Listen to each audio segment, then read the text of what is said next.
Bibliodio présente La rengaine du père kangourou, paru dans Histoire comme ça, de Rudyard Kipling. Le kangourou ne fut pas toujours tel que nous le connaissons aujourd'hui. C'était autrefois un animal différent avec 4 courtes pattes. Il était gris, laineux et d'un orgueil démesuré. Il dansait sur une crête au milieu de l'Australie et il alla trouver le petit dieu Nka. Il alla trouver Nka à 6 heures du matin, avant le petit déjeuner, en disant « Rends-moi différent de tous les autres animaux d'ici 5 heures cet après-midi. » D'un bond se leva Nka de son siège sur l'étendue de sable et s'écria « Va-t'en !» Le kangourou était gris, laineux et d'un orgueil démesuré. Il dansait sur une arête rocheuse au milieu de l'Australie et il alla trouver le moyen dieu Nking. Il alla trouver Nking à 8 heures du matin après le petit déjeuner en disant « Rends-moi différent de tous les autres animaux et rends-moi aussi prodigieusement populaire d'ici 5 heures cet après-midi. » D'un bond se leva Nking de son terrier parmi les spinifex et s'écria « Va-t'en !» Le kangourou était gris, laineux et d'un orgueil démesuré. Il dansait sur un banc de sable au milieu de l'Australie et il alla trouver le grand dieu Nkong. Il alla trouver Nkong à 10 heures du matin, avant le déjeuner, en disant « Rends-moi différent de tous les autres animaux. Rends-moi prodigieusement populaire et couru d'ici 5 heures cet après-midi. » Nkong sauta hors de son bain dans le marais salant et s'écria « Compte sur moi !» Nkong appela Dingo. Dingo, chien jaune, toujours affamé, couleur de poussière au soleil. Il lui désigna Kangourou et dit « Dingo, réveille-toi, Dingo. Tu vois ce monsieur qui danse sur la fosse aux cendres? Il veut être populaire et qu'on lui court après. À toi de jouer, Dingo. » Dingo sauta en l'air, Dingo, chien jaune, et il dit « Quoi? Cette espèce de chat lapin ?» Aussitôt Dingo s'élança. Dingo, chien jaune, toujours affamé, souriant comme un seau à charbon, il se mit à courir après Kangourou. Aussitôt s'élança le fier Kangourou sur ses 4 courtes pattes comme un petit lapin. Et voilà, ô ma mieux aimée, comment s'achève la première partie de ce récit. Il courut à travers le désert, il courut à travers les montagnes, il courut à travers les marais salants, il courut à travers les roseaux, il courut à travers les eucalyptus, il courut à travers les spinifex, il courut au point d'avoir mal aux pattes de devant. Il n'avait pas le choix. Dingo courait toujours, Dingo chien jaune, toujours affamé, souriant comme un piège à rats, sans gagner ni perdre du terrain. Il courait après Kangourou. Il n'avait pas le choix. Kangourou courait toujours, le père Kangourou. Il courut à travers les cordillines, il courut dans l'herbe haute, il courut dans l'herbe rase, il courut par-dessus les tropiques du Capricorne et du Cancer. Il courut au point d'avoir mal aux pattes de derrière. Il n'avait pas le choix. Dingo courait toujours, Dingo chien jaune, de plus en plus affamé, souriant comme un collier de cheval, sans gagner ni perdre du terrain. Et ils atteignirent la rivière Wolgang.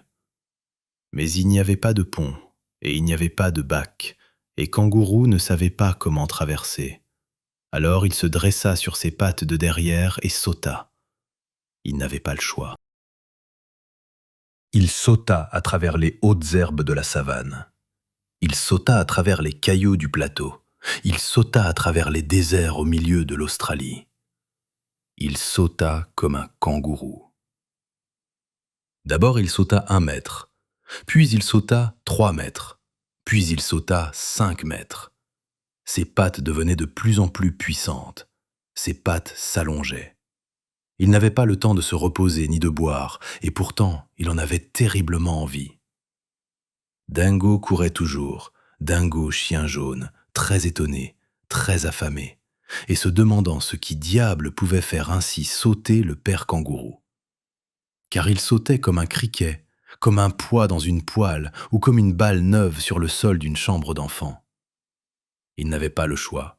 Il repliait les pattes de devant, poussait sur les pattes de derrière, tendait la queue en guise de balancier, et il sauta par-dessus les Darling Downs. Il n'avait pas le choix. Dingo courait toujours. Dingo, chien fatigué, de plus en plus affamé, complètement hébété et se demandant quand diable le père kangourou s'arrêterait.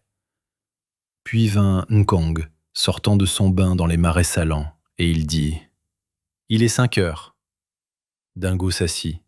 Dingo, pauvre chien, toujours affamé, couleur de poussière au soleil. Il tira la langue et hurla. Kangourou s'assit, le père kangourou. Il tendit la queue en guise de tabouret de vacher et dit « Dieu soit loué, c'est fini ». Alors Nkong, toujours grand monsieur, dit « Pourquoi n'es-tu pas reconnaissant à Dingo chien jaune? Pourquoi ne pas le remercier de tout ce qu'il a fait pour toi ?» Alors Kangourou, le père kangourou fatigué, dit « Il m'a chassé des lieux de mon enfance, il a chamboulé mes heures de repas, il a modifié pour toujours ma silhouette et il m'a coupé les pattes. » Alors dit Nkong « Peut-être me trompe-je, mais ne m'as-tu pas demandé de te rendre différent des autres animaux et aussi de te rendre très recherché? Et il est 5 heures. » « Oui, dit Kangourou, mais je le regrette. Je croyais que tu agirais par charmes et incantations, mais là, tu m'as fait une vilaine farce. »« Une farce ?» dit Nkong, plongé dans son bain parmi les eucalyptus. « Répète ça, et je siffle Dingo pour qu'il te scie définitivement les pattes. »« Non, dit le kangourou, je te fais mes excuses. Des pattes sont des pattes, et pas besoin de les changer en ce qui me concerne. Je voulais seulement expliquer à votre seigneurie que je n'ai rien mangé depuis ce matin, et j'ai l'estomac dans les talons. »« Oui, dit Dingo, Dingo chien jaune, je suis dans le même cas. Je l'ai rendu différent de tous les autres animaux, mais que pourrais-je avoir pour le goûter? » Alors, dit Nkong, depuis son bain dans les marais salants, « Venez me demander ça demain, car je vais me laver. » Ainsi, ils se retrouvèrent tous les deux au milieu de l'Australie, le père kangourou et Dingo chien jaune, et chacun dit « C'est ta faute. » Voici le chant époustouflant de la course d'un battant. Course courue tout d'une traite, épreuve extraordinaire. Départ donné par le grand dieu Nkong de Warrigaboni Garuoma. Le père kangourou devant, Dingo chien jaune derrière. Kangourou partit d'un bond, l'arrière-train le propulsant tel un piston. Il fit des bonds du point du jour jusqu'à la nuit. Des bonds géants, sans débrider Dingo chien jaune quant à lui, tel un nuage d'or, là-bas, dans le lointain, suivait, trop occupé pour clabauder, mais fichtre, il couvrait du terrain. Nul ne sait où ils partirent, nul alors n'emprunta la piste qu'ils suivirent, car cet immense territoire restait sans nom et sans mémoire. Ils couraient le long d'une ligne, allant du cap York au cap Leeuwin. 30 degrés, sur ton atlas, on le repère. Puis, de rechef, en sens inverse, ils s'élancèrent. Si courant d'un trot rapide, un après-midi entier, en partant d'Adélaïde, tu gagnais le Pacifique, cet exploit si mirifique ne vaudrait que la moitié de celui des deux messieurs, tu aurais, je crois, très chaud.